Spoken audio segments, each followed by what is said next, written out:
Hey, so what is the future of stock music in 2022? We're going to be talking about this in this video.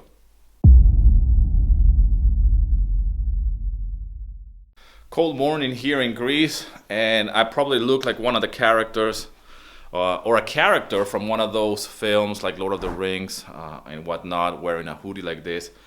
But it was just so cold outside.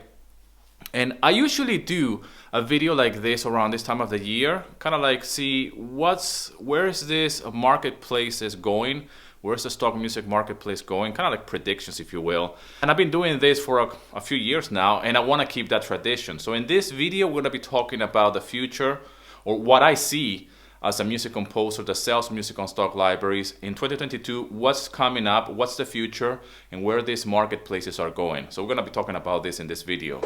All right, so first things first, we know that subscription libraries are a thing. It's been happening for a few years now. This is going to be something that is not going to change anytime soon. And if anything, a lot of subscription libraries are going to be popping up, if you believe it or not. A lot of composers and musicians, they have this scarcity mentality, thinking that the market is oversaturated. But what they don't think and what they don't see is that every day we see more content creators. We see more YouTubers. We see more independent filmmakers, people that need music all the time. That's where we come in. Even libraries that they don't have a subscription model in place, they will be implementing this because that's the way the marketplace is going nowadays. So subscription is the first thing that I will say here. It's gonna keep going. And I know that a lot of composers they don't agree with subscription. I think that the marketplace doesn't care about our feelings. They doesn't really care if you agree or not with subscription libraries or with royalty-free libraries or with stock libraries. The market only cares about having a product for a content creator, and that's where stock music composers like myself come into play. We provide the music. It's a very simple model. So it's not something that you have to do. It's just something that there's an opportunity, and some of us take advantage of that opportunity, and some others don't. They just think that it's not really worth the money. And hey, it's a free world. You're entitled to your opinion, but the market doesn't really care about your feelings. So that's just one thing that I want to address here, that if you are coming into the marketplace with your ego up front and thinking that it's all about you as an artist, and I don't want to sound here rude or anything, but it's a really simple model. And actually the music is all about the music. It's all about the product. It has nothing to do with you. It has nothing to do with the way you look. And certainly my looks don't sell the music, okay? It's the music. So I'm not promoting here myself as an artist on these stock libraries. I'm promoting the music. I'm selling the music. That is going to be serving somebody else's project, like a YouTube video, a podcast, and advertisement, TV and film.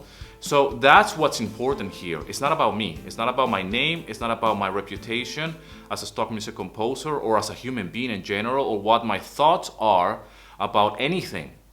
So I think that we need to really separate the ego from joining this type of marketplaces. If you want to participate and sell your music and you want to join various libraries like Artlist, for example, which is a heavy hitter in this marketplace, it's a subscription library. So I have friends that do very, very well in Artlist. My friend Stevie B, for example, is one of them. And there are so many other libraries like Motion Array, like Envato, Audio Jungle, and all of these libraries that they have implemented subscription libraries. When I first got started back in 2013, there were no subscription libraries really. They didn't even accept PRO registered music back then. So I've seen the changes over the years. And those who manage to adapt are the ones who are going to become successful in the process. So that's just on the side note. I do believe that we're going to be seeing more of this trend, more subscription libraries, new libraries coming up. I just found out about another library that is called Filmstro. Now, this is a royalty-free library, and it's an exclusive royalty-free library. Okay, and their selling point is very unique because they are offering to filmmakers, our clients, really flexible editing tools on how to edit stock music. Now, composers are exclusive here on this particular library, and I do believe that this is a great pitching point for clients. Okay, clients that are buying music on Pond 5 or Audio Jungle, when they come across something like this, it offers something different. The flexibility to edit the actual stock music. Now, I don't want to go deeper into this because it's not a review about this particular website, but I thought it was a cool thing. I mean, I'm no hater. I'm not here to say that they're stealing my music or they're taking from me something because they're doing something new. I'm all up for innovation. I'm all up for seeing what other people are coming up with. This is one of those examples. So go check it out and see how they do it. I think it's a good thing in the sense that if you're a composer, understand the needs of a filmmaker, understand the needs of a content creator. And that's what these people are doing with this particular website and service that they're offering. They know very well who their target audience is, in this case, independent filmmakers or people that do content, and they need music. And one of the things that they're selling is saying like, hey, when you buy stock music, it's already been made, but you probably don't like that piano there. You probably don't like that guitar over here. Here, we're offering you a flexibility of actually editing the music without being a composer. I think that's a great thing. Is that going to take a part of my customers and clients away because now they can edit their own music? I don't think so. That's just coming from a scarcity mentality. I don't even register this type of train of thoughts anymore. I just see that's great what they're doing. Well done to them. How can I join? I don't see anywhere that they say that they're looking for new composers. It's exclusive. So I'll leave it to that. I don't know for how long they've been around, but I just found out about it. I think it's great. They offer something different than what Pond 5 is offering in Audio Jungle to the clients, our clients.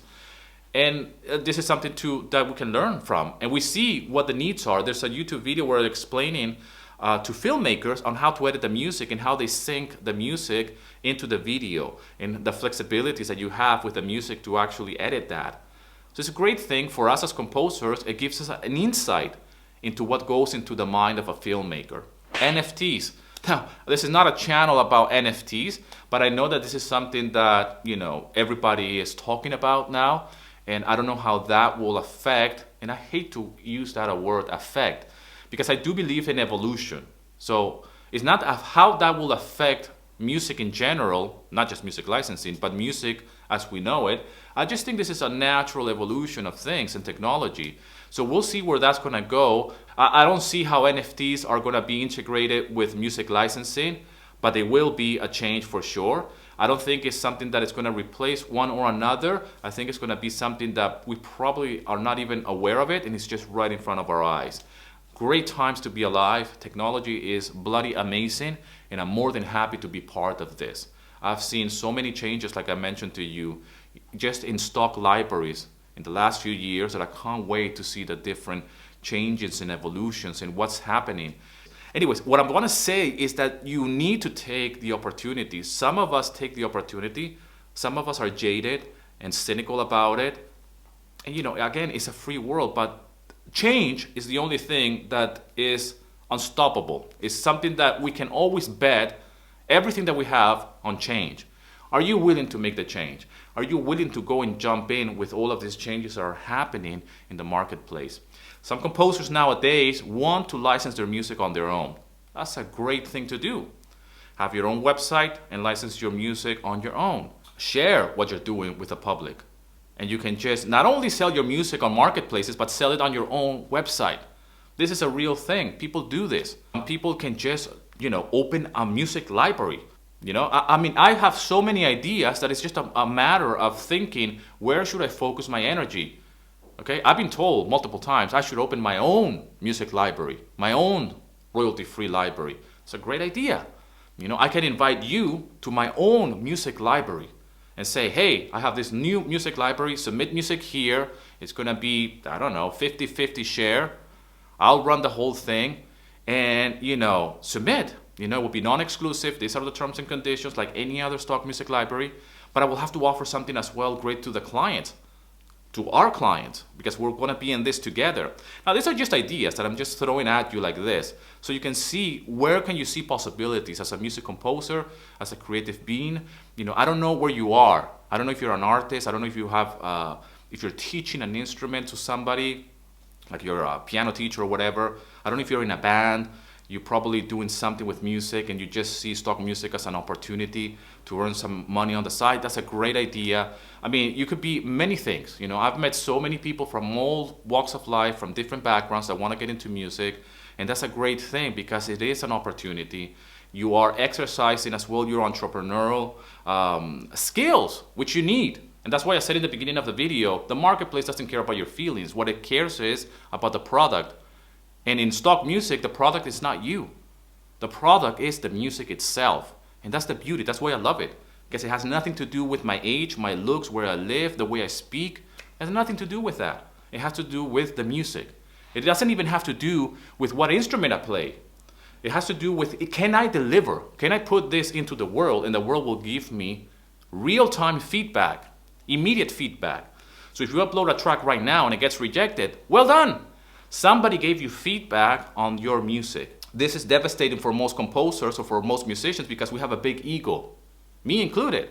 But I managed to grow and pass through all of these things of ego when it comes down to selling my music on stock libraries, okay? And what I want to say is that you can get real-time feedback not only from reviewers in the marketplace, but as well from customers. Even if you do get your music accepted, there's no guarantee somebody's going to buy it. But that's feedback as well. And you need to build a body of work in order to get something going. So you can start regular income on a month-to-month basis. It's about quantity and quality. Okay? Forget about that thing that you rather have quality over quantity. This does not work. In the online world, especially on stock music, it does not work. You need to have quantity and quality. And you can only get to the quality if you have enough quantity. I hope this video finds you well. If you're new to music licensing or to royalty-free libraries, download my free guide, link in the description. I love you all very much. And as always, rock and roll. And here's to your success.